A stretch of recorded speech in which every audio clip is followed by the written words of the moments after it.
목마른 사슴 시냇 물을 찾아 헤매이듯이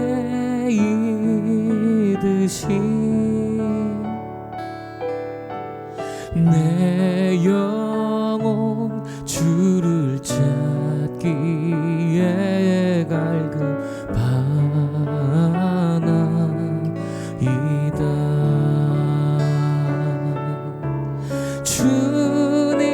주님만이 나의 힘, 나의 방패, 나의 참 소망. 나의 몸 정성 다 바쳐서 주님 경배합니다.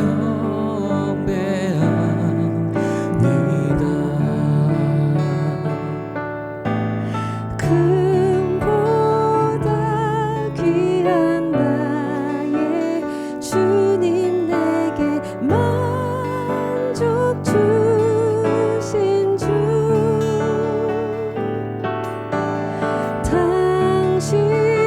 당신만이 나의 기쁨 또한 나의 참 보배.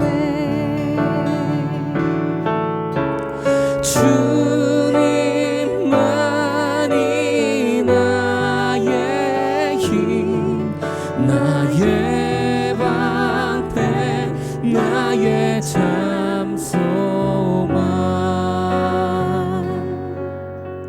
나의 몸 정성 다 바쳐서 주님 경배합니다.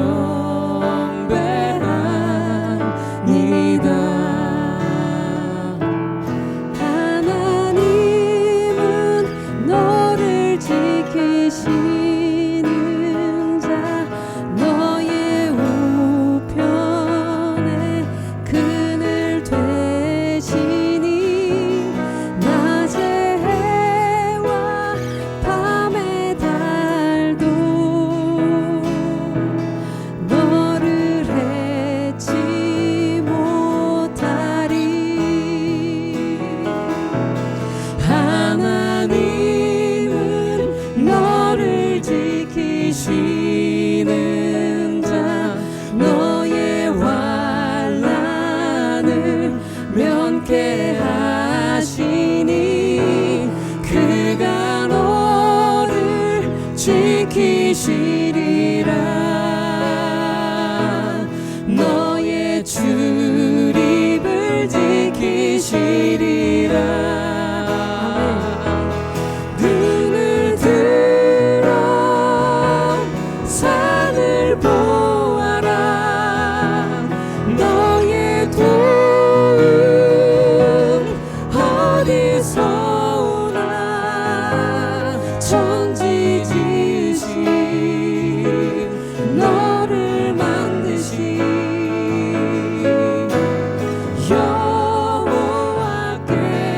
여호와께로다. 눈을 들어 산을 보아라. 너의 도움 어디서 오나. 천지 지으신 너를 만드신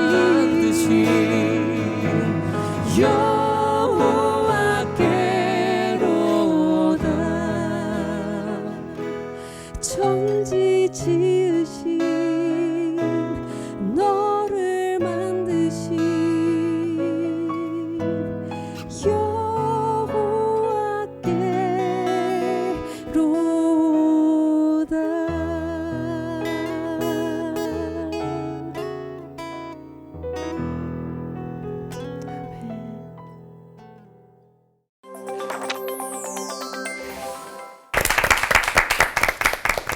힘나고 고백이 되는 찬양, 오늘 부른 곡들도 그렇고요. 많은 찬양의 가사가 시편에서 온 거 알고 계시죠?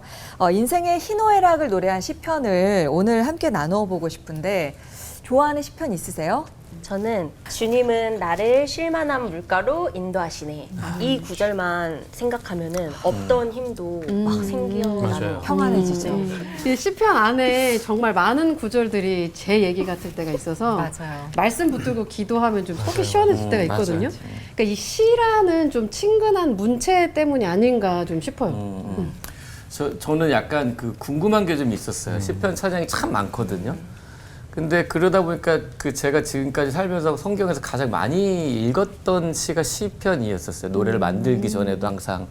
근데 다른 성경은 다 장으로 돼 있잖아요. 근데 시편만 왜 시로 돼 있어서 장이라 안 하고 성경에서는 분명 편을 나누지 말라고 했는데 여기 시편으로 편이라고 이렇게 그 이유가 있을까요? 왜 시편만 꼭 편이라고 이렇게 했을까요? 오늘 전문가들 나오셔서 궁금합니다. 네. 이제 다른 거는 이렇게 연속적인 내용이 흐르잖아요. 그거를 좀 체계적으로 구별하기 위해서 장이고 시편은 정말 편을 나눠요. 그래서 그 독립적으로 개개의 시가 돼 있잖아요. 그렇기 때문에 편으로. 네. 그래서 이제 영어에서도 Psalm 1편 뭐 이런 식으로 하지 챕터라는 말을 안 쓰는 거죠. 네.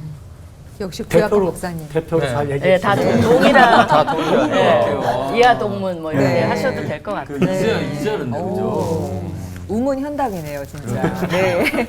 오늘 정말 올포원의 성경 시리즈 취지에 맞게 처음 듣는 시편이 될 것 같은데요. 시편이 쓰인 내력과 또 과정을 들어보신 분들이 사실 많지 않을 것 같습니다. 오늘은 제대로 모셨어요. 세 분의 구약 신약 박사님들께서 설교로 시편의 이해를 도와주실 겁니다. 차준희 교수님부터 시작해 주시죠.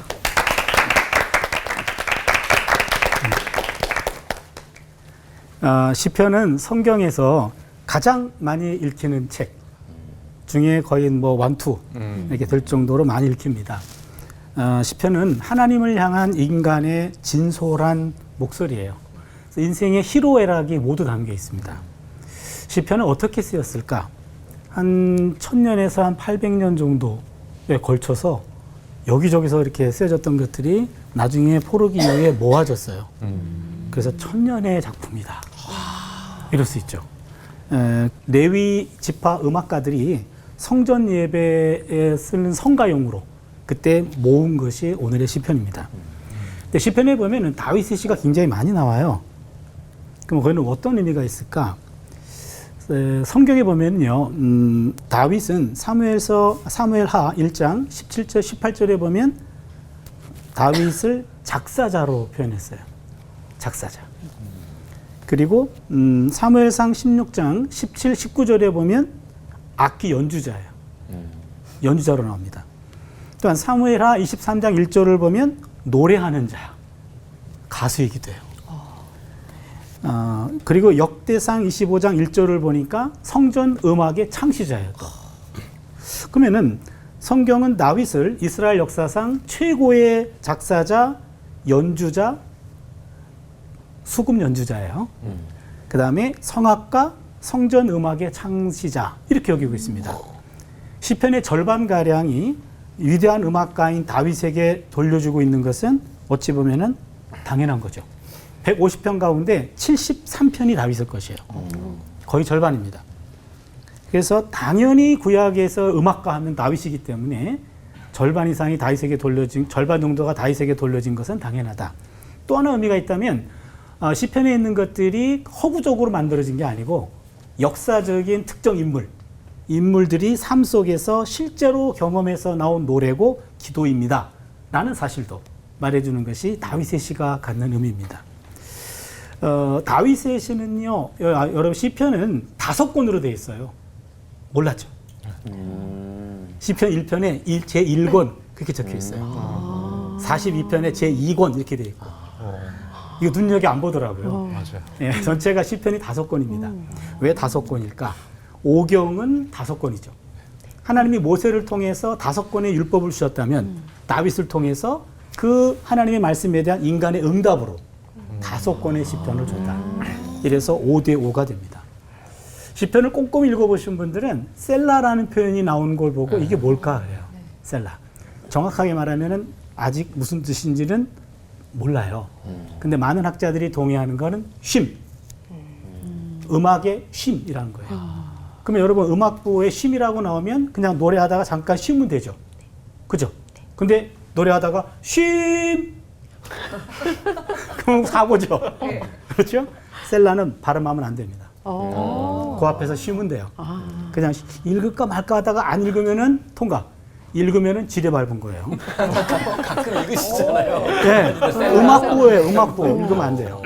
시편은 하나님과 소통할 수 있는 노래와 기도책입니다. 하나님이 행동하시고 말씀하실 때는 반응은 찬양으로 반응해요. 최초로 나오는 찬양이 출애굽기 15장 21절에 홍해를 건너고 난 다음에 너희는 야훼를 찬송하라 그는 높고 영화로우시며 말과 그 탄자를 바다에 던졌음이심입니다. 성경에 나온 최초의 찬양시예요. 그런데 하나님이 늘 짠 나타나시는 거 아니잖아요. 솔직히 얘기하면 안 그럴 때가 더 많잖아요. 부재하고 침묵하죠. 그럴 때는 탄원시로 고백합니다. 시편 22편 1절 가장 유명하죠. 내 하나님이여 내 하나님이여 어찌 나를 버리셨습니까? 엘리 엘리 라마 사박다니 그 말입니다. 그럼 찬양은 노래고 탄원은 기도가 됩니다. 그래서 우리가 하나님과 소통할 수 있는 방법은 찬양과 기도 딱 두 가지예요. 근데 이것도 매뉴얼이 있어요. 그 매뉴얼이 시편입니다. 그래서 시편을 제대로 읽어야 하나님과 소통할 수 있는 방법을 사전 공부하고 만날 수가 있는 거죠. 시편은 모든 신앙의 집약집이라고도 말할 수 있습니다. 종교개혁자 깔뱅은 이런 말을 합니다. 시편은 하나님 앞에 드러낸 인간 영혼의 해부도다. 우리가 하나님께 볼 수 있는 반응을 다 보여주는 것이 시편이다. 그래서 시편은 우리 영혼 구석구석을 비춰주는 MRI와도 같습니다. 시편을 보면은요, 내 심정은 지금 여기인데, 3편인데, 내 심정은 지금 8편인데, 내 심정은 23편인데, 내 심정은 30편인데, 이런 식으로 다 들어가 있어요. 그래서 답답해가지고 어떻게 말할 수 없는 상황이 오잖아요. 시편을 펴세요. 그리고 쭉 읽다 보면 어느 지점에 꽂혀요. 그럼 이게 내 모습이구나. 그러면 그거를 읽으면 뻥 뚫리는 걸 경험해요. 하나님과 소통하는 거죠. 그래서 시편은 119편 105절에 보면 주의 말씀은 내 발의 등이요 내 길의 빛이니이다. 앞이 보이지 않는 상황에서 시편을 묵상하고 시편을 함께 노래하고 함께 기도하다 보면 하나님의 인도를 받습니다. 우리 영혼의 해부도고 내 발의 등이고 내 길의 빛을 여러분 보고 싶지 않습니까? 시편을 가까이 두고 펴보시면 됩니다. 기도하겠습니다. 시인의 하나님, 인간의 생사화복을 온전히 주관하시고 인간의 희로애락 하나하나에도 무심하지 않으시고 반응하시는 분이심을 믿습니다. 아멘. 시인들의 굴곡진 인생길에 구체적으로 동행하셨던 그 은혜를 오늘 우리에게도 동일하게 부어 주시옵소서. 아멘. 예수님의 이름으로 기도드립니다. 아멘. 감사합니다. 어떤 학자가 시편에 대해서 이런 말을 했어요. 시편은 문학적 성소라는 거예요. 성소가 뭡니까? 하나님을 만나는 장소죠. 그래서 시편은 문학적으로 하나님을 만나고 예배하는 장소가 된다는 겁니다. 너무 멋지죠? 그리고 시편은 초월적이고 멀리 계신 하나님, 그 하나님을 만나는 것이 아니라 우리 삶의 굴곡, 애통, 눈물, 모난 곳, 죄와 기쁨과 승리 등 인간 삶의 총체적 모습을 이해하시고 허용하시는 그 하나님을 만나는 곳이 시편입니다. 시편을 읽을 때 아주 초간단 전략이 있어요. 제가 그것만 가르쳐 드릴게요. 읽으면서 시편을 읽다 보면 저자가 이유를 밝혀요. 예를 들면 여호와는 난 여호와를 신뢰합니다. 근데 왜 신뢰하는지를 밝혀요. 뭐라고 하냐면 의로우셔서 의로운 일을 좋아하시기 때문에 신뢰한다는 거예요. 그렇기 때문에 여러분이 시편을 읽으면서 이유를 찾아보세요. 그러면 찬양하는 이유, 단식하는 이유, 신뢰하는 이유, 감사하는 이유, 회상하는 이유, 이런 것들의 이유를 찾으면 많은 질문에 답을 얻게 돼요. 그리고 시편 저자의 마음도 이해하게 됩니다. 시편의 제목은 히브리어로 테힐림, 찬양이라는 의미죠. 그러면 시편은 찬양입니다. 그래서 구약의 많은 책은 하나님이 선지자를 통해서 우리에게 메시지를 줘요. 근데 시편은 어떻게 되죠? 우리의 찬양, 우리의 메시지, 우리가 하나님께 드리는 신앙의 고백이고 기도고 노래고 찬양입니다. 그러니까 시편을 통해서 드디어 우리가 하고 싶은 말을 하나님께 올려드릴 수 있는 멋진 책입니다. 제가 영문학을 공부했는데요. 시적으로도 너무 좋아서 영문학 학자도 시편을 가지고 공부를 많이 합니다. 음악적 성격이 있어서 어떤 악기에 맞추어 어떻게 불렸는지도 알려줘요. 타악기, 관악기, 현악기, 뭐 음악 용어들 나오고 성가대 지휘자에게 주는 지침 등을 통해서 시편이 노래로 불려졌다는 것을 알 수 있습니다. 그 곡조가 안 남아 있는 게 너무 아쉽죠. 그죠? 근데 우리는 우리 시대에 곡조를 붙이면 되죠. 시편은 크게 5권으로 나눈다 그랬죠. 뭐를 본딴 거죠? 토라의 5권을 본딴 겁니다. 토라와 같은 권위를 주기 위한 거예요. 다윗의 시편이 150편 중에서 73편을 차지합니다. 그럼 왜 그럴까요? 그게 질문이에요. 왜 다윗의 거의 다 시편일까요? 사실은 핵심이 어디에 있냐면 다윗의 언약에 있어요. 시편을 읽으면서 다윗의 자손으로 오시는 다윗과 같은 왕 누구예요? 그 예수 그리스도 메시아. 아직은 예수님은 아니죠. 메시아만이 백성에게 또한 우리에게 희망과 축복을 줄 수 있다는 걸 가르쳐 줍니다. 아니나 다를까 예수님이 요한복음에서 뭐라고 얘기했냐면요. 모세를 믿었더라면 또 나를 믿었으리니 이는 그가 모세가 나에 대해서 기록하였습니다. 토라를 말하는 거예요. 오경을 말하는 거예요. 오경이 누구에 대해서 기록하고 있대요? 메시아, 예수님이 오경 나에 대해 기록한 거야. 그러면 시편은 그 토라를 본땄죠. 그러면 시편도 누구에 대해서 기록한 걸까요? 메시아에 대해서 기록한 것입니다. 토라 외에 또 다른 형태로 메시아를 만나고 싶으세요? 시편을 읽으시기 바랍니다. 네, 시편의 메시아를 만나시기 바랍니다. 아멘. 기도하겠습니다. 하나님 감사합니다. 너무나 우리가 문장만 있는데 시를 주시니 감사합니다. 우리의 감성을 이해해 주시니 감사합니다. 우리가 하나님께 토로할 수 있는 장을 열어주시니 감사합니다. 주님, 우리에게 감정을 주신 분도 하나님이십니다. 그렇기 때문에 우리의 감정을 이해해 주시는 분도 하나님이십니다. 감사합니다. 시편을 읽겠습니다. 그리고 메시아를 만나겠습니다. 예수님 이름으로 기도합니다. 아멘. 아멘. 감사합니다. 네, 시편을 통해 예수님과 함께 기도하기라는 제목으로 말씀을 전하겠습니다. 저는 신약을 전공한 게 참 다행이다. 시편을 이야기하면서. 그러면 시편을 통해서 메시아를 만나십시오라고 세리요한이 예수님을 위해서 미리 예비하듯이 그렇게 이야기해 주셨는데 저는 바로 이제 그 이야기를 하고 싶습니다. 시편을 통해서 어떻게 예수님을 만나며 시편을 통해서 예수님과 함께 어떻게 기도할 수 있는가. 먼저 우리가 이제 궁금한 게 이런 겁니다. 시편은 분명히 인간들의 언어이고 인간의 감정의 표출이고 인간이 하나님께 기도하고 찬양하는 거잖아요. 그런데 그 시편이 하나님의 말씀인 이유가 뭐냐는 거예요. 어떻게 메시아에 대해서 소개를 하고 또 예수님을 만나게 할 수 있느냐, 그런 질문을 할 수 있겠죠. 이제 실제로 시편에 나와 있는 그 기록들은 예수님에 대한 기록이 굉장히 많습니다. 그러니까 인간이 자기가 너무 힘들고 아파서 하나님께 부르짖는 것 같은데 그 속에 예수님에 대한 예언의 메시지가 너무 많은 거예요. 예수님을 소개하는 내용이 굉장히 많은 거죠. 예를 들어서 예수님께서 친히 그 이야기를 하셨어요. 예를 들면 누가복음 24장 44절 47절에 보면 이렇게까지 말씀하세요. 시편에 나를 가리켜 기록된 모든 것이 이루어져야 하리라. 그리고 46절 같은 데 보면 그리스도가 고난을 받고 제3일에 죽은 자 가운데서 살아날 것까지 고난당하고 죽고 살아나는 이 모든 과정이 시편에 기록이 돼 있다고 예수님께서 친히 시편을 언급하신 거잖아요. 예수님에 대한 이야기들이 얼마나 이렇게 시편에 깊이 자세히 나와 있냐 충격적입니다. 예를 들면 시편 22편 같은 경우는 1절에 그러잖아요.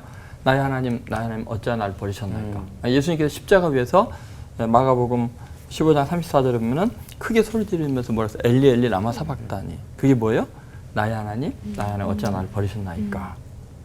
그리고 22편 16절에 보면은 내 수족을 찔렀나이다. 다윗의 시인데 다윗이 뭐 손과 발이 못 바뀌지 않았잖아요. 찔리면 안 받았는데 내 수족을 찔렀나이다. 그 예수님의 십자가 사건을 다윗이 이야기를 하고 있죠. 18절에 보면 내 겉옷을 나누며 속옷을 제비 뽑나이다. 이게 말이 안 되잖아요. 1000년 전에 예수님의 십자가 사건이 있기 1000년 전인데 이렇게 지금 다윗은 자기가 괴로워서 막 정신없이 외치는데 메시아가 어떻게 고난당하고 죽으실 것이 기록이 되어 있죠. 심지어 시편 34편 20절에 보면은 그 모든 뼈를 보호하시며 그 중에 하나도 꺾이지 아니하였도다. 예수님의 그 뼈를 꺾으려다가 말았잖아요. 그죠? 이것까지 예언이 되어 있어요. 정말 놀라운 기록이죠. 그러니까 시편은 인간의 탄원인 것 같은데 그 속에 예수 그리스도의 이야기가 계시의 사건이 가득한 하나님의 말씀일 수 있는 거죠. 그런데 그 시편이 사람들의 또 기도인 이유는 뭘까?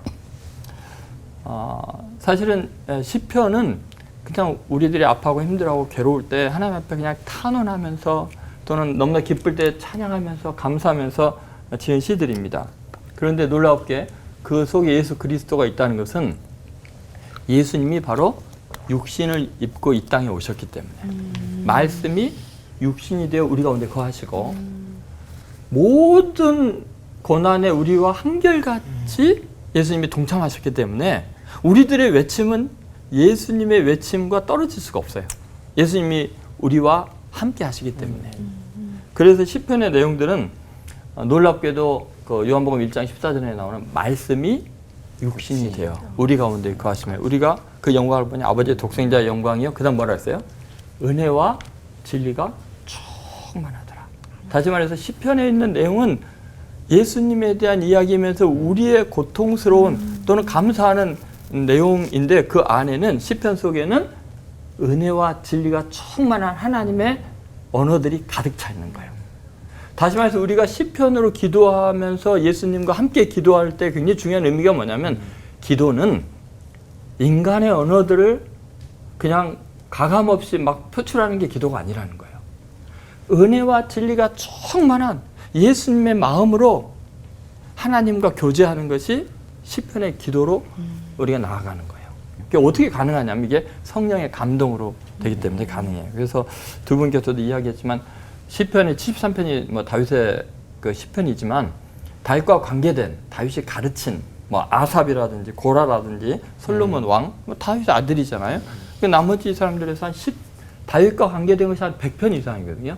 그런데 놀랍게도 다윗이 자기 자신을 소개하는 것이 사무엘하 23장 1절부터 나오거든요. 근데 그 소개를 뭘로 했냐면 하나님께로부터 기름 부음을 받은 자, 이스라엘 노래 잘하는 자가 말한다. 나는 하나님께 기름 부음 받았다 했어요. 2절 보니까 여호와의 영이 나를 통하여 말씀하시며 그 말씀이 내 혀에 있도다. 다윗의 시편에서 막 그냥 외쳐서 이야기를 하는데 하나님의 영이 내 혀를 통해서 말씀하셨다. 그러니까 다윗은 왕이면서 동시에 선지자이면서 노래하는 사람이었죠.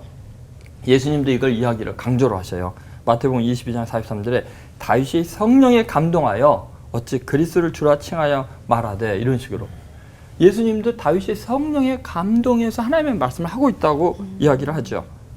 그리고 실제로 이제 다윗의 그 시편 중에는 예수님에 대한 이야기를 어떤 것을 했는지 예수님이 시편 110편 1절을 통해서 이야기를 하기도 하십니다. 히브리서 기자도 시편 110편 4절에 있는 멜기세덱의 반차를 쫓아 이 시편을 통해서 예수 그리스도를 증거하고요. 그리고 사도들도 다윗이 그를 가르쳐 이르되 사도행전 2장 25절에 보면 다윗이 그렇게 이야기한다는 거예요. 그리고 심지어 미리 본 거로 그리스도의 부활을 말하되 다윗이 미리 보고 그리스도의 부활을 말했다. 베드로가 이야기할 정도입니다. 그러면 우리는 꼭 기억해야 될 시편에 있는 그 내용을 통해서 우리는 그리스도의 마음으로 예수님과 함께 기도할 수가 있어요. 그러니까 우리의 전류 속에 성령의 감동이 있으면 우리의 아픔의 이야기 하나하나가 그리스도를 증거하는 것이 될 수 있고 하나님과 교통하는 굉장히 중요한 메시지가 될 수 있는 거죠. 여러분도 그 찬양할 때 시편으로 찬양을 할 때는 그리스도에 대한 선포이면서 동시에 우리 아픔이 나눠지면서 복음이 증거되는 굉장히 놀라운 능력이 있는 일인 줄 믿습니다. 앞으로 시편을 통해서 함께 기도함으로 그리스도의 기도에 동참하는 귀한 성도들 되시기를 간절히 소망합니다. 기도하겠습니다. 주님, 우리를 너무나 사랑하셔서 우리 아픔과 절규 속에 성령의 감동하심으로 말미암아 예수님의 탄식의 기도로 말미암아 우리와 함께 기도해 주시고 우리의 탄식을 통해서 그리스도의 놀라운 구속의 은혜를 나타내 주셔서 감사합니다. 우리 아픔도 절대로 헛되지 않음을 알고 이제는 아프고 힘들 때마다 시편의 다윗과 함께 시편의 많은 시인들과 함께 그리고 그리스도와 함께 기도하는 능력 있는 그리스도인들 되게 하여 주옵소서. 예수님의 이름으로 기도드립니다. 아멘.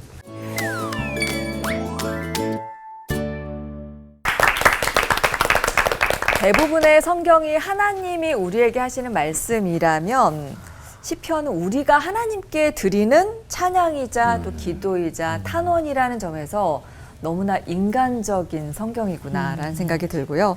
백성들의 성경이라는 표현이 꼭 맞는 것 같아요. 저는 오늘 너무 유익했어요. 네. 그 몰랐던 부분들이 너무 많았어서. 네, 레위기로 또 찬양도 좀 만들어주세요. 네. 그래서 사실 이게 그 백성들의 성경이라는 표현이 딱 맞는 게 하나님께 올려드리는 시니까 무려 150편이나 되잖아요. 그러면 목사님들, 이건 좀 개인적인 건데 목사님들이 꼭 소개하고 싶은 시편. 이 시는 내가 꼭 이렇게 소개하고 싶다. 개인적으로 목사님들 생각하시는 시편들이 있으시면 좀 나눠주시면 좋을 것 같아요. 신약학 박사님부터 하시는 게 고민이 더 하실 시간이 있을 것 같아요. 네. 네, 저는 시편 34편을 여러분에게 강력하게 추천합니다. 그 시편 34편은 정말 감동적인데요. 그 다윗이 아비멜렉에게 피난 갔을 때, 지금 사울 왕이 너무나 괴롭히고 끝까지 추적을 하니까 유대 광야에다 숨을 곳이 없는 거예요. 그래서 골리앗의 고향인 가드까지 도망가가지고 거기서 숨어 있는 비참함. 그래서 나중에는 발각이 되니까 어떻게 해요? 미친 척하면서 침을 질질 흘리면서 가장 비참한 상황이거든요. 그때 지은 시가 시편 34편이에요. 근데 그 내용을 보면은 내가 여호와를 항상 송축하며 내 입술로 항상 주를 찬양하리라. 그 상황이 항상이라는 것은 우리는 그렇잖아요. 그러니까 내가 하나님을 찬양할 때가 있지만 어쩔 때 막 불평하잖아요. 근데 항상. 그런데 더구나 이제 그 정도가 아니라 내 영혼이 여호와를 자랑하리니 공고한 자들이 이를 듣고 기뻐하리로다. 이 지경에서도 하나님을 자랑하면 절망적인 사람이 기뻐하게 됩니다. 나와 함께 여호와를 광대하시다며 함께 그 이름을 높이세요. 근데 이렇게 이야기해요. 그 지경에서 뭐라 하냐면 너희는 여호와의 선하심을 맛보 알죠. 그에게 피하는 자는 복이 있도다. 기가 막힌 이야기 아닙니까? 하나님의 선하심을 언제 맛보냐? 가장 비참한 지경에서도 맛볼 수 있다는 거예요. 그래서 너희 자녀들아 와서 내 말을 들으라. 내가 여호와를 경외하는 법을 너에게 가르치리라. 그 절망적인 상황에서 하나님을 경외하는 게 뭐냐? 니네들 맨날 잘 되니까 하나님을 경외하냐? 그렇지 않다. 가장 비천하고 가장 고통스러운 숨을 곳이 없는 절망적인 상황에서도 미친 척 해야 할 정도로 비참한 지경에서도 하나님을 경외해야 된다.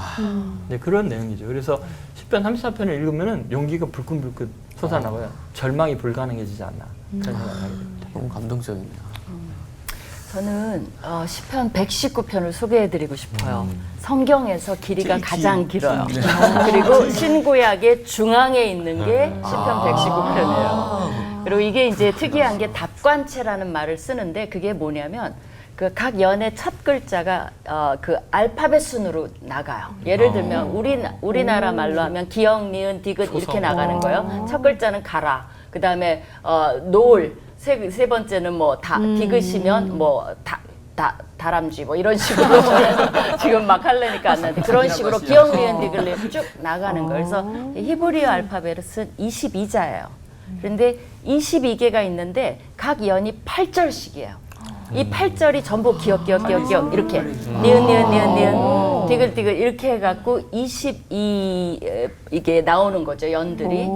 그리고 22개의 주제가 있어요. 근데 그 주제의 핵심이 뭐냐면 119편은 성경학자들이 굉장히 좋아하는 거예요. 신기하다. 그래서 이게 그 토라시라 그래갖고 그 중에 몇 절 빼고는 율법, 토라 그런 얘기가 다 나와요. 그 많은 시에.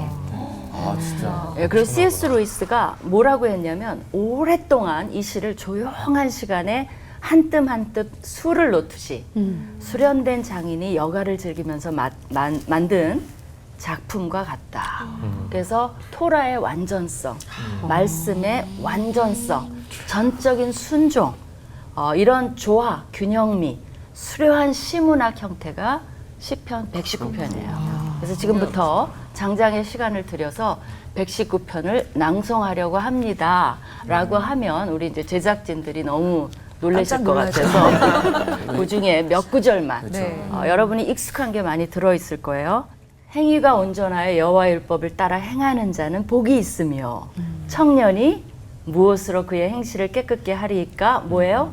주의 말씀만 지킬 따름이니이다. 내가 주께 범죄하지 아니하려 하여 뭐 어떻게 했다고요? 주의 말씀을 내 마음에 두었나이다. 주의 말씀의 맛이 내게 어찌 그리 단지요? 뭐보다 달아요? 내 입에 꿀보다 더 다니이다. 주의 말씀은 내 발의 등이요 내 길의 빛이니이다. 그러므로 내가 주의 계명 등을 곧 순금보다 더 사랑하나이다. 그다음에 마지막 절은 이렇게 돼 있어요. 이른 양같이 내가 방황하오니 주의 종을 찾으소서. 왜 찾으라고 하냐면 이게 너무 좋아요. 마지막인데 내가 주의 계명들을 잊지 아니함이니이다. 그러니까 여러분이 말씀을 지키고 순종하고 열정이 있는 한 하나님께 요청할 수 있는 거예요. 나 그런 사람이에요. 나를 찾으소서. 그래서 말씀의 완전성, 확신, 열정 이런 것들이 들어있는 것이 119편입니다. 우리가 다 아는 굉장히 많이 익숙한 말씀. 그게 다 들어있어요. 네. 119편은 176절로 돼 있어요. 22 곱하기 8. 8. 네. 네. 엄청난 인내력이 필요해요. 다 읽으신 줄 알고 좀 놀랐었습니다. 차 목사님은 네, 뭘 저는 시편에서 소개하고 싶은 게 참 많은데 하나만 한다면 13편을 소개하고 싶어요. 개인 탄원시의 교과서예요. 우리가 개인적으로 하나님께 기도할 때 어떤 순서로 해야 되느냐 이게 교과서예요. 여러분 오늘 잘 들으세요. 네. 5가지 순서와 요소가 있거든요. 하나님 부르고 불평하고 두 번째, 세 번째 간구하고 네 번째 신뢰 고백하고 다섯 번째 찬양으로 끝나요. 아주 쉽게 얘기해 볼게요. 하나님 나 죽을 것 같아요. 살려주세요. 그리 하실 거죠? 할렐루야. 이거예요. 요게 교과서적으로 나와 있는 게 13편이에요. 앞에만 읽어드릴게요. 13편 1절 야훼요. 하나님 불렀죠. 그 다음에 어느 때까지니까 나를 영원히 잊으시나이까? 불평이죠. 3절을 보면 나를 생각하사 응답하시고 나의 눈을 밝히소서. 간구하죠. 5절을 보면 나는 오직 주의 사랑을 의지하여 싸우니 6절에 내가 야훼를 찬송하리니. 아멘. 그래서 여러분 사실은요 요 순서대로 개인적으로 기도하는 사람은 기도의 고수예요 이미. 하나님 나 죽을 것 같아요. 살려주세요. 울면서 하는 거예요. 그리 하실 거죠? 할렐루야. 그래서 여러분의 개인적인 아픔 상태에서 기도할 때 이 순서가 얼마큼 녹아들어 있는가 그거 한번 보실 때 너무 힘들면 13편을 읽으세요. 이 순서대로. 그러면 다윗의 시예요. 주전 1000년, 지금 2000년, 3000년 동안 하나님이 들으셨어요. 3000년의 영속이 들어가 있어요. 이걸 읽으면 그대로 직통입니다. 그래서 13편을 꼭 기억해달라. 개인 탄원시의 교과서입니다. 하나님의 약한 부분들 우리가 다 이렇게 이해하시는. 그러면 감사시, 찬양시도 많지만 제일 눈이 가는 게 탄원시거든요.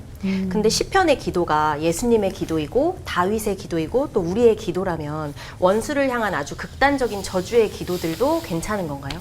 그리고 또 죄가 없으신 예수 그리스도께서 사죄를 위한 기도를 하신다는 게 저는 쉽게 납득이 가지 않는데요. 조동천 목사님. 지금 우리가 시편을 읽을 때 제일 당혹스러운 것 중에 하나가 너무 좀 신약에 비해서 좀 차원이 낮지 않나 하는 생각이 들 정도로 원수에 대한 저주가 너무 적나라하게 나와 있죠. 뭐 원수들의 아이를 머리를 바위에 내려치시고 뭐 이런 거 잔인한 너무 잔인한 있어요. 그 표현들, 원수에 대한 복수심 이런 게 여과 없이 나오고 있거든요. 이런 게 어떻게 예수님의 기도가 되고 또 우리들의 기도가 될 수 있는가? 과연 이렇게 해도 되는가? 이제 그런 생각을 하게 됩니다. 심지어 예수님은 십자가에서 저들의 죄를 사해 주옵소서. 그리고 원수를 사랑하라고 또 말씀을 하셨고, 어떻게 이게 시편에 하나님의 말씀일 수 있는가? 이런 생각을 하게 되죠. 이렇게 저주의 시편이 이 하나님의 말씀인 이유가 뭐냐면요. 예수님이 바로 그 모든 원수들의 저주를 친히 당하신 거예요. 그리고 우리는 누구나 다 하나님 앞에 하나님의 일에 방해가 되는 원수일 뿐이에요. 그래서 시편을 읽으면서 저주 시편을 보면은 예수님의 십자가가 보여요. 나무에 달린 자마다 저주를 받은 자니라. 예수님이 우리들의 모든 저주를 대신 받으신 것을 생각한다면은 그 시편을 읽을 때 그리스도의 구속의 은혜가 더 감격적으로 느껴지죠. 그리고 이제 시편을 읽으면서 또 이제 딱 걸리는 게 뭐가 있냐면은 자기의 죄를 용서해 달라는 내용들이에요. 그러니까 뭐 시편 51편을 비롯해서 그러니까 사죄를 요청하는 시편이 많지는 않지만 죄 사함을 간구하는 기도가 나오잖아요. 그러면 만약에 시편이 성령의 감동으로 예수 그리스도의 마음으로 하나님께 하는 거라면은 예수님은 죄가 없으신 분인데 어떻게 그럴 수 있겠는가? 그런데 그야말로 요한복음 1장 29절에 세례요한 예수님을 딱 보자마자 하는 말이 뭐예요? 보라, 세상 죄를 지고 가는 하나님의 어린 양이로다. 그렇게 고백을 하고 있죠. 그 예수님이 죄가 없으신 분이지만 우리의 죄를 대신해서 죽으신다는 게 뭐 바울도 그랬잖아요. 고린도후서 5장 21절에 하나님이 죄를 알지도 못하신 이를 우리를 대신하여 죄를 삼으신 것은 우리로 하여금 그 안에서 하나님의 의가 되게 하려 함이라. 이제 그렇게 고백하고 있죠. 그래서 사실은 죄 사함을 위한 간절한 기도가 어쩌면 예수님의 기도일 수 있는 거죠. 왜냐하면 우리들의 지은 죄를 위한 간절한 그 기도를 예수님이 대신하고 있다. 그리고 이제 시편을 읽을 때 더 충격적인 게 뭐냐면 또 걸리는 게 뭐냐면 자기가 의롭다고 항변하는 내용이 나와요. 주님, 내 죄를 살펴보십시오. 내가 무슨 흠잡힐 게 있습니까? 내가 완전히 행하였습니다. 주 앞에서. 물론 이 완전히 행한다 이랬을 때 개인적인 삶을 이야기하는 게 아니라 내가 하나님의 일을 하는 데에는 정말 열심을 다했습니다. 그런데 저들이 하나님의 일을 하는 나를 방해하기 때문에 내가 어려움을 겪는 겁니다. 이런 차원으로 전개가 되지만 어쨌든 자기가 어떻게 의롭다고 이야기를 할 수 있어요. 근데 이 시편에 있는 내용은 구약 전체에도 안 맞고 성경 전체에도 안 맞아요. 인간 중에 의인이 없나니 하나도 없다다 했잖아요. 그런데 시편에 간혹 가다가 내 흠을 한번 찾아보십시오. 주님 찾아보십시오. 내가 잘못한 게 뭐 있습니까? 내가 주 앞에 행하여 완전합니다. 그런 고백들이 나오거든요. 그게 왜 가능하냐? 예수 그리스도의 십자가의 사건이 없으면 해결이 안 되는 거예요. 그 로마서 8장 1절에 나오는데 그런지 누구든지 그 성령 안에서 이제 정죄함이 다시는 없다. 그런 이야기들이 뭐냐면 예수 그리스도의 십자가의 사건이 시편에 있는 것을 전체로 꿰뚫고 있는 그 유일한 해답이에요. 그래서 시편을 읽을 때 예수님 생각하지 않으면 신앙 전체가 흔들려요. 기독교 교리가 흔들려요. 그래서 예수 그리스도를 시편이 이야기하고 있다는 것을 알 수 있죠. 예, 저는 좀 보충을 좀 할게요. 저주 기도를 해도 되냐 안 해도 되냐 라는 거에 대해서 저는 해야 된다 라는 입장이거든요. 왜냐하면 상황이 있어서 그래요. 아까 137편에 그 어린아이들을 메어치는 자는 복이 있을지어다. 이거요? 누가 부른 노래일까요? 바벨론 포로로 끌려갈 때 자기 아기를 젖을 먹이던 엄마가 있었는데 군인들이 애를 빼다가 엄마 보내서 바위에 쳐 죽였어요. 평생 트라우마예요. 그 하나님, 바빌론의 딸들 그렇게 하십시오. 이렇게 저주기도 하는 거예요. 그러면 이걸 보고 구약에는 가능했지만 예수님 시대 때는 그렇게 기도하면 안 돼. 라고 말하는 건 저는 폭력이라고 생각해요. 그 엄마는 기도할 수 있어요. 저주기도. 저주기도는 이건 특수한 상황에서 나오는 거예요. 그리고 그거는 믿음의 행위입니다. 정답은 알아요. 용서해야 돼요. 정답은 알아. 나는 아직 용서가 안 돼. 그럼 숨겨야 되나요? 아니에요. 구약에서 저주기도 많이 나와요. 예레미야는 상습범이에요. 엄청나게 많이 저주해요. 그렇죠. 네. 계속. 근데 그게 과정이에요. 과정이라서 예수님과 스데반의 기도는 달라요. 다 용서해요. 그건 정답이에요. 그렇지만은 구약에 나오는 그런 트라우마인 사람들은 과정이에요. 중요한 거는 내가 복수하지 않아요. 하나님께 의탁해요. 그리고 이런 기도는 광장 기도가 아니라 골방 기도예요. 그렇죠. 공개적으로 하지 않아요. 숨어서 가슴을 쥐어 짜듯이 저 인간 죽이고 싶습니다. 그러니까. 그거를 토해내야 그 인간을 봤을 때 죽이지 않아요. 그래서 저주기도는 그런 순기능이 있어요. 그 대신에 광장기도 아니다. 골방기도다. 그리고 학생들 가르치다 보면 탄원시에 대한 오해가 되게 많아요. 맞아요. 그래서 정확히 해야 되고요. 하나님이 이제 우리가 억누르잖아요, 감정을. 이런 말 하면 안 돼. 근데 시편에서 허용해 주셨잖아요. 그 하나님을 봐야 돼요. 우선 이거 진짜 근데 기독교인들이 되게 많이 하는 착각인 것 같아요. 착각. 누가 그러지 말라고 항상 이렇게 하잖아요. 근데 그 상황이 되면 나오잖아요. 이거 뭐 억울하고 힘들면 당연히 나오고 이해해줘야 되는데 예수 믿는 사람은 그런 거 아니에요. 참으세요. 화내면 안 돼. 하나님이 다 갚아줘. 이거는 어쩌면 우리가 많이 하는 실수 중에 하나가 그러니까, 아닐까 싶어요. 그거는 폭력이에요. 그러니까요. 그 시간에 감정이 나타나지 않으면 맞아요. 그것이 이게 뽑혀지는 골든타임을 놓치고 그게 막혀버려요. 그럼 나중에 못해요. 애도하는 사람을 맞아. 애도하게 두는 둬야 거예요. 돼요. 맞습니다. 같이 울어줘야 돼요. 맞아요. 이게 진짜 중요해요. 그러니까 내가 나됨, 그죠? 내 정의로운 분노, 이거를 누군가 차단해버리면 안 돼. 그게 우리 속으로 썩어 들어가죠. 그럼 어떻게 하라는 거죠? 그걸 허용하신 게 하나님이에요. 그래서 나는 이 다 관점이 잘 전달되면 좋을 것 같아요. 잘못해서 오해하면 탄원시를 남발하고 편안하게 있으면 그건 아니라는 그래서 거예요. 정말 그 똑같은 이야기들이 진행이 되는데 네. 다윗의 시라 그랬잖아요. 근데 다윗이 예를 들어 아브넬이 요압에서 이게 그 살해당했을 때 애도의 노래를 지어서 국민들로 다 부르게 하거든요. 근데 그 첫 마디가 요압에 대한 저주로 시작을 합니다. 그냥 그 집안이 완전히 망하고 백탁병자가 나게 막 그렇게 아브넬의 가족들의 아픔을 대변을 해주고 있고 유행가를 만들어서 다 부르게 하고 이제 그런 게 굉장히 필요한데 이 시대가 지금 그 두 가지가 양쪽에서 막히고 있는 거죠. 예를 들면 정부 차원에서 국가적인 어떤 비극이 있을 때 같이 애도해주고 같이 슬퍼해줘야 되는데 그걸 못하게 하고 또 개인적인 차원에서도 마찬가지로 자꾸 신앙 예수 믿는 사람이 그러면 안 된다 이런 것들은 성경적이지가 않아요. 그런 의미에서 두 분의 말씀이 굉장히 의미가 있죠. 저희 한 20년 전쯤에 CBS 아나운서들이 시편을 이렇게 나눠서 읽었던 그 맞아요. 낭독한 파일이 있는데 저도 읽었었거든요. 오늘 목사님들 추천을 듣고 다시 한번 읽어보고 싶다 이런 생각이 들었습니다. 정말 이렇게 감정을 토로하는 그 사람들의 기도 학교 같은 기도의 모델 같은 그런 시가 아닌가 싶은데요.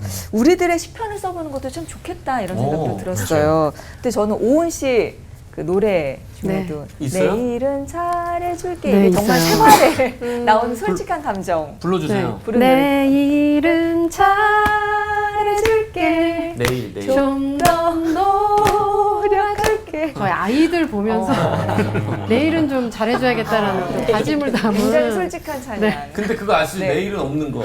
내일은 항상 오늘이잖아. 내일 되면 안 잘해주겠다는 뜻이에요. 네, 이참에 우리 목사님들의 시편을 좀 듣고 싶어요. 직접 쓰신 시도 좋고요. 찬양을 좀 불러주시면 저희가 또 함께 찬양하도록 하겠습니다. 네. 직접 쓰신 거부터. 맞다. 쓰신 거부터. 또 시인이시잖아. 그러니까. 글쎄 저는 이제 그 뭐 만물을 보면 다 주님의 사랑과 은혜가 느껴지는데 그 제가 이제 피터팬을 좋아하는데 그 피터팬을 좋아하는 이유 중에 뭐냐면 팅커벨이 너무 예쁘기 때문이에요. 팅커벨 너무나 사랑스러워요. 근데 왜 제가 팅커벨을 예뻐하냐면 팅커벨을 보면 예수님이 느껴져요. 그러니까 조건 없는 사랑. 피터팬은 앤디를 좋아하잖아요. 근데 피터팬을 완전히 새로운 네버랜드로 데려가서 하늘을 날게 하고 그리고 거기서 주인공이 되게 만들고 피터팬이 위험하면 목숨을 걸고 그 조그만 요정이 구해주거든요. 근데 피터팬은 앤디에게 관심이 없어요. 아니 그 팅커벨에게는. 웬데요? 그런데도 팅커벨은 끊임없이 희생적인 사랑을 해요. 그래서 팅커벨을 생각하면서 예수님 생각이 나서 시를 하나 지었어요.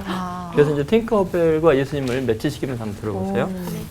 하늘을 나는 꿈을 이루어준 작은 요정. 그의 손끝은 돌덩이가 홀씨가 되는 기적. 그의 날개는 어둠 속의 빛. 그와의 만남은 새로운 세계의 열림. 그가 동행하면 포악한 해적도 장난감이 되고 그의 미소는 겁쟁이를 웃음 가득한 용사로 만드네. 온 세상을 잊어버릴 만큼 흥미로운 미지의 세계. 오직 한 사람만을 위해 그렇게 날개짓하는 요정. 바랄 수 없는 사랑으로 주는 것만으로도 행복한 미소.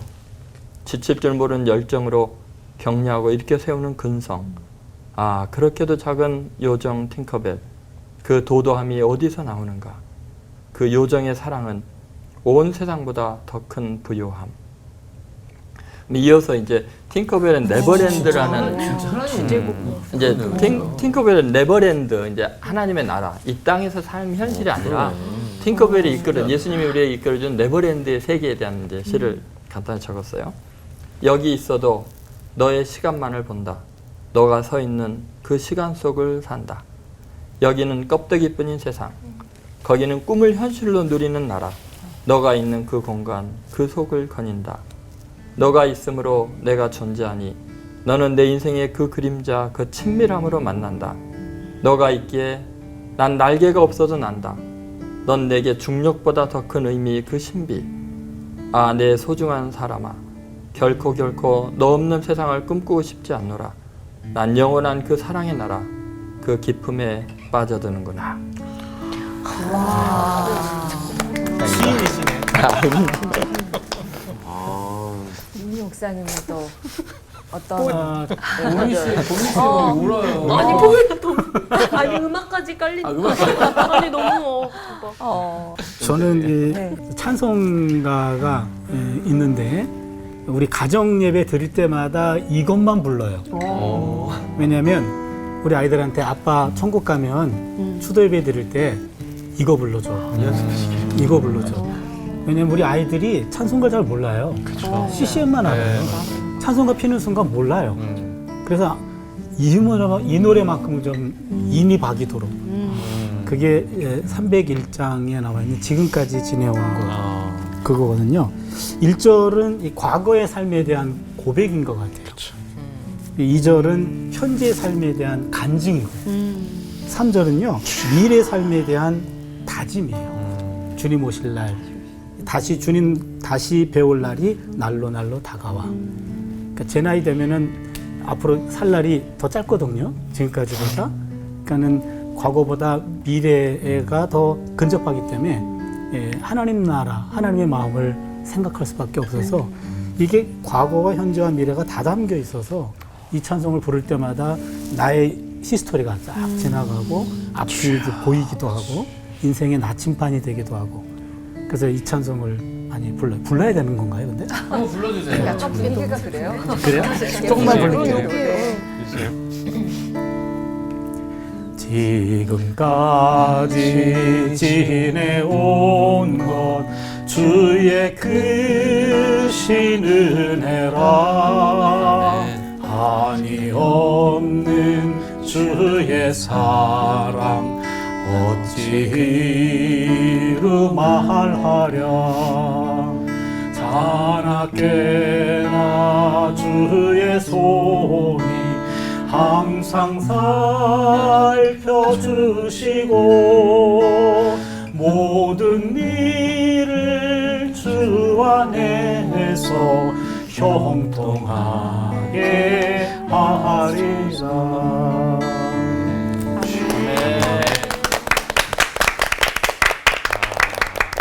제가 왜 제일 마지막에 하냐면요. 우연히 고르다 보니까 아까 찬양했잖아요. 시작 때. 그걸 고른 거예요. 나 모르고 골랐어요. 그래서 시작할 때 그걸로 시작하고 끝날 때 그걸로 끝나면 너무 좋을 것 같아서. 그리고 그거를 맞아요. 그 인클루지오라는 학문적 수미상관 그걸 써요. 그래서 수미상관으로 오래간만에 끝내면 좋을 것 같고요. 시편 42편은 제2권을 시작하는 첫 권이에요.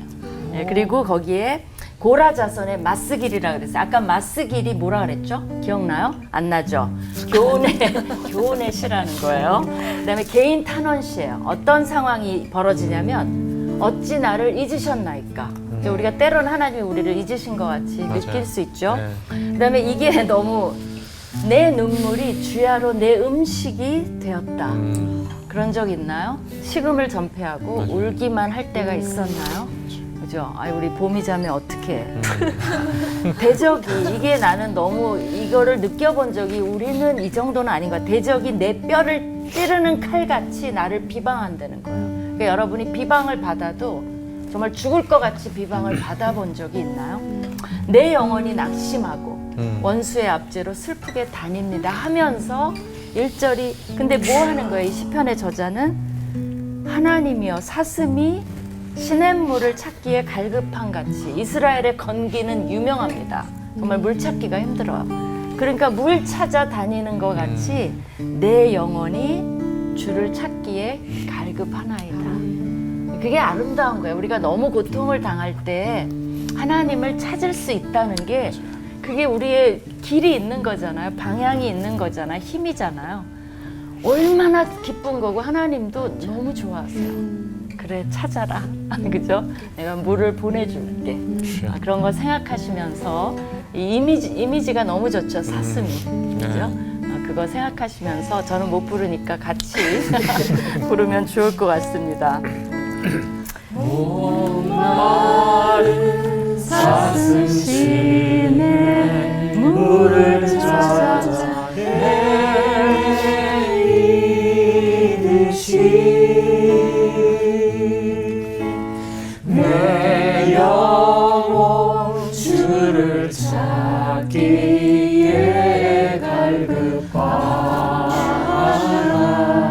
갈급하나이다. 주님만이 나의 힘. 주님만이 나의 힘 나의 방패 나의 장소만 나의 몸 정성. 나의 몸 정성 다와 쳐서 주님